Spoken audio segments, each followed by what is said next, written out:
Je pense qu'il y a plusieurs espèces d'interprétation, tout simplement parce que le mot interprétation, dans l'usage qu'on en fait, non seulement l'usage vulgaire, mais même dans l'usage savant, ce mot recèle plusieurs sens. Personnellement, je crois qu'on peut, c'est l'hypothèse que je vous propose, retenir trois sens, trois modes donc d'usage de l'interprétation. Il y a d'abord une interprétation que je dirais objective, un mode objectif. Qu'est-ce à dire? Il s'agit d'un discours qui donne sens, donc qui interprète, mais qui interprète des objets au sens fort, c'est-à-dire des choses ou des phénomènes, mais qui sont différents du sujet interprétant. Et cette interprétation est dite objective, ou peut-être dite objective aussi complémentairement, parce que c'est un discours qui intentionne ou qui vise une vérité objective à l'égard de ces phénomènes, par adéquation aux choses ou par démonstration formelle ou expérimentale. Par conséquent, il faut s'arrêter sur cette notion d'interprétation objective, parce que peut paraître paradoxal, on pourrait penser que la science, parce qu'évidemment ici on vise les sciences, les sciences disons plutôt, les sciences d'objets, les sciences matérielles, comme on dit quelquefois, sont effectivement, en ce sens-là, des interprétations. La conception qui identifie donc la science, les sciences naturelles, donc si l'on veut aussi bien les appeler ainsi, à des interprétations ressortent, pour le confirmer, de plusieurs textes qu'on pourrait citer. Je vais en retenir deux. Par exemple, le grand épistémologue Duhem, qui était aussi en même temps un savant, dans son ouvrage La théorie physique, son objet et sa structure, qui a été réédité chez Evrin en 1989, écrit ceci: « L'expérience en physique consiste en premier lieu dans l'observation de certains faits. Elle consiste en second lieu dans l'interprétation exacte des faits observés. » Donc ici on voit que l'épistémologue n'hésite pas à parler d'interprétation pour ce qui est de la donation de sens du phénomène physique. Et il ajoute, pour pouvoir faire cette interprétation, il faut connaître les théories admises, il faut savoir les appliquer, il faut en un mot être physicien. Donc voilà une première version, c'est un premier échantillon de texte qui va dans le sens que je disais tout à l'heure. Mais on pourrait aller encore plus loin avec Gaston Bachelard, par exemple. Gaston Bachelard pourrait reprendre à son compte, dans son épistémologie, la phrase de Nietzsche, qui disait « Il n'y a pas de fait, il n'y a que des interprétations ». Nietzsche dit cela en particulier dans un aphorisme du Gai Savoir. Entendons donc sous ce paradoxe, il n'y a jamais en science, c'est ce sur quoi insiste Bachelard, il n'y a jamais en science un pur constat, et un constat qui dénoterait des faits bruts. Car déjà, je cite Bachelard, là, dans le Nouvel Esprit Scientifique, car déjà, l'observation a besoin d'un corps de précaution qui conduise à réfléchir avant même de regarder. Je cite l'édition de 84 du Nouvel Esprit Scientifique, page 16. Réfléchir précautionneusement avant d'observer, c'est évidemment présupposer une interprétation, présupposer un corps d'interprétation préalable, ne serait-ce que pour le mettre en question, le mettre à l'épreuve de nouveaux faits. Vous savez, Bachelard appelle ces faits quelquefois des faits polémiques, c'est-à-dire des faits qui contredisent, au fond, une interprétation préalable. L'expression de faits polémiques sous la plume de Bachelard implique bien que la science est une dialectique, d'ailleurs selon lui, d'actes interprétatifs et d'obstacles polémiques qui viennent des faits, mais aussi des interprétations divergentes. Il y a ce contexte sur lequel on va revenir tout à l'heure, le contexte des conflits interprétatifs, des conflits d'interprétation. Il suffit pour s'en assurer en science de s'informer par exemple des conflits d'interprétation relatifs à la physique corpusculaire par exemple, et la physique quantique contemporaine. Là, dans ces deux domaines-là, il y a une bataille entre physiciens qui est très rude et qui est extrêmement spéculatif sous certains aspects. Ce sont donc vraiment des domaines où l'interprétation se donne corps. L'interprétation objective. Maintenant, second sens de l'interprétation que je vous proposerai, c'est l'interprétation projective. L'interprétation au sens projectif. Tout discours qui donne sens, cette fois-ci, en projetant, comme le terme l'indique, en projetant, on dirait malheureusement, de façon dommageable, et souvent inconsciente, sur les faits ou sur les données, les propriétés subjectives de l'interprète. C'est un emploi du terme qu'on utilise, qu'on admet aussi souvent, quand on parle d'interprétation, donc au sens péjoratif. Interpréter, c'est se projeter ses passions, ses opinions personnelles ou des opinions collectives sur les phénomènes.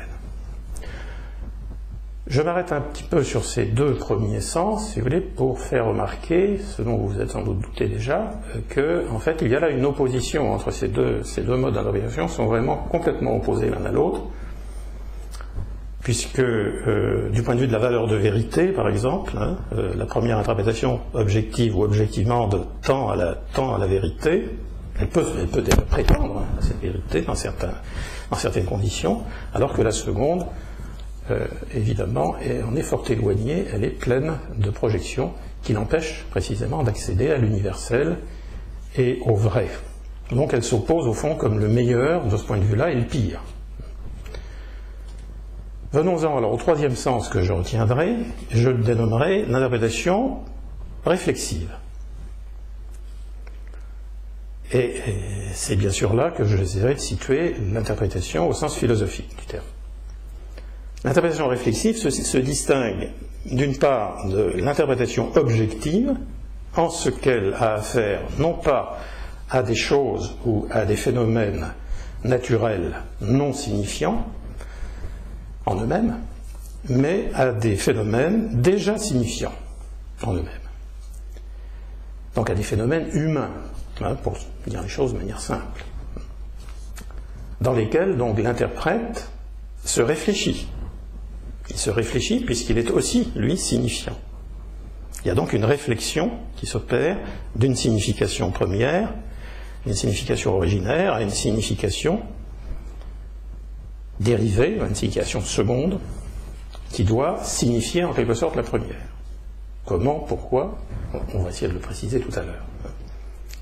Donc dans cette interprétation, on peut dire que l'interprète se réfléchit, mais il se réfléchit de façon méthodique, et l'interprétation est réflexion également dans un sens alors un petit peu plus technique, mais qui n'est pas très difficile à saisir, c'est le sens kantien de la réflexion, le sens du jugement en réflexion, le sens de Kant ici, et qui met déjà sur la voie de la question de la méthode. La réflexion est un mouvement du jugement ou du discours, enfin le jugement est un discours, d'un énoncé qui part d'une multiplicité de données particulières. Ici, ce sont les données précisément des phénomènes signifiants, des phénomènes de culture, qui sont toujours divers et particuliers, et qui visent, qui cherchent, en quelque sorte, à proposer une signification universelle, c'est-à-dire un sens unique, à rassembler ces significations dans un sens unique, dans une compréhension d'un contenu de sens unique, qui permettrait donc de les englober dans un signifiant majeur qu'on appellera d'ailleurs un interprétant ou un ensemble de concepts interprétants. Alors je reviendrai là-dessus tout à l'heure car c'est un point essentiel qui nous permettra de préciser la spécificité méthodique de l'interprétation philosophique. C'est donc un mouvement qui part dans une multiplicité de particularités, de données particulières, et qui cherche à proposer donc une signification universelle, une signification donc à laquelle participent toutes ces significations particulières diverses. En ce sens-là, elle est universelle quant à son contenu, mais elle est universelle aussi quant à sa forme intersubjective, puisqu'elle propose ce sens, elle le propose à la communauté réfléchissante des philosophes, de ceux qui veulent philosophie. Donc elle est aussi universelle de ce point de vue intersubjectif.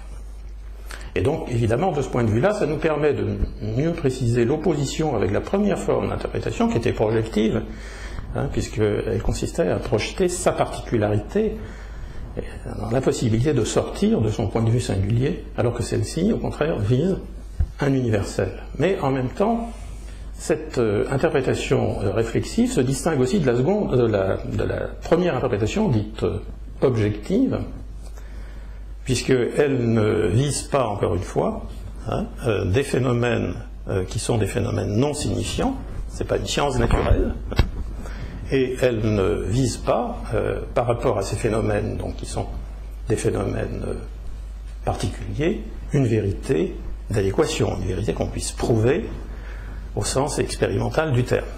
Donc là, on voit très bien la différence avec l'interprétation objective aussi. On entend donc par herméneutique, je reviens sur le terme herméneutique pour préciser un petit peu mon analyse, les données de mon analyse, une interprétation réflexive dès lors qu'elle propose ou qu'elle dispose une méthode rigoureuse, comme en sciences humaines. C'est là qu'évidemment la confrontation va devoir s'opérer avec les sciences humaines ou en philosophie.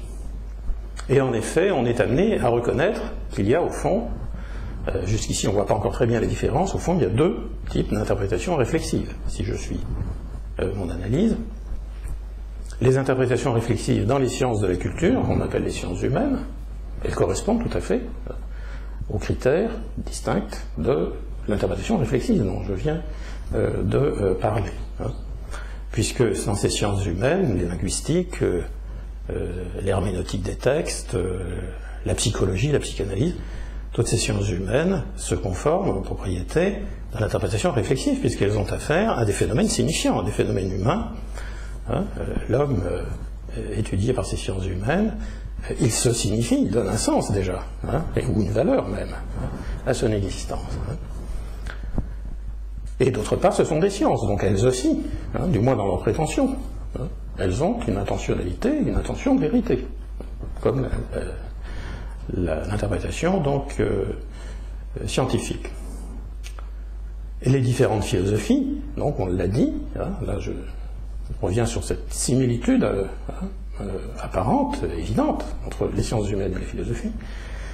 Les sciences humaines aussi, on l'a dit, partent d'une multiplicité de phénomènes culturels, signifiants, les sciences, les arts, le philosophe interprète la religion, les morales, etc., et vise donc à les comprendre sous des concepts universels, ce que j'appellerais, en reprenant un terme qui est utilisé par certains philosophes, des interprétants. Je vais m'arrêter un petit peu sur cette notion d'interprétant, puisque là, le philosophe, alors les sciences humaines aussi, elles le font, bien sûr, elles doivent forger des concepts, former des concepts spécifiques, des concepts qui sont au service de leur méthode, de leur instrument interprétatif.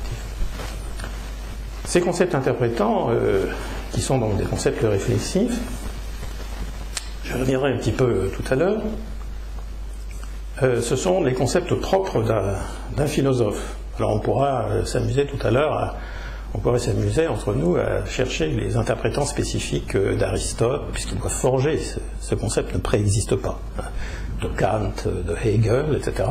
Et on s'apercevrait assez vite que la moisson est riche. Chaque philosophe construit donc son interprétation à travers des concepts, et ensuite on pourrait effectivement comparer ces concepts les uns aux autres.